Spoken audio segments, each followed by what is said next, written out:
the evolution of it all is yet to come. I think one of the things you pointed out here today, in that the fact that we are at the cusp of it all, with thousands of more projects on the horizons, or tens of thousands, and thinking about it, like you said, as how many apps do we actually need being a question, is a really interesting way to look at it. And I guess now, as people look at these projects and as people think about it, you talked about how perhaps you look at it and the adoption. Do you have a view or an advice for a more retail mindset as to what parameters people should think about when they're evaluating these projects, when they're looking at different cryptos getting launched?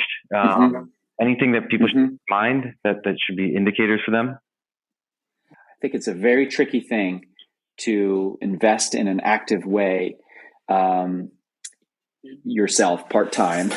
I know lots of people do it. I think it's generally... Actually, Martin, if you could, let's talk about that. Let's talk about that for a second, because one of the things we did talk about earlier was, and we didn't get deep enough into, is the volatility here. And what is driving that volatility?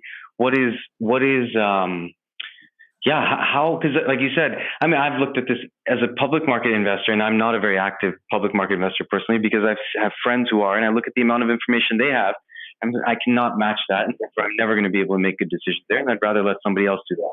But here, in addition to information, I mean, you have extreme volatility. And how should one consider that when they're thinking about this asset class? And how should one look at volatility in relation to this? Yeah. Okay, so let me take a stab at asking your first question, and then we can come back to the volatility, because I found my answer very unsatisfactory, which is it's difficult. So that's not a great answer. So yes, it's difficult, but what can one do? Well, one can do the following. One can say, do I want zero exposure to the asset class, or do I want something small enough that if I lose the money, it doesn't change the outcome of my life or my family's life, but I want some exposure, because we might be at the beginning of a new sort of technological revolution. And I think somewhere more than 0% exposure, but a reasonable, maybe less than 5% of your portfolio to put in crypto, somewhere in that range, is a good point to sort of think about. Now let's talk about how to invest it. So what you want to avoid is the situation where you're that person who tries to predict the future. You got the fact that this is a revolution and it ultimately becomes really successful, right? You just picked the wrong horse, and it went down and you got nothing. You invested in the sixth search engine, 20 years ago, 25 years ago. And you've never heard of it before. And you missed Google.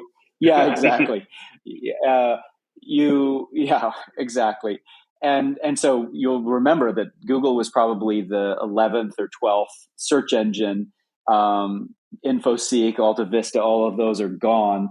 Maybe you were one of those people that said search is going to be huge, and then you picked the wrong one. You want to avoid that problem. So you probably want to put, of your whatever you've allocated, you want to be investing in things that have.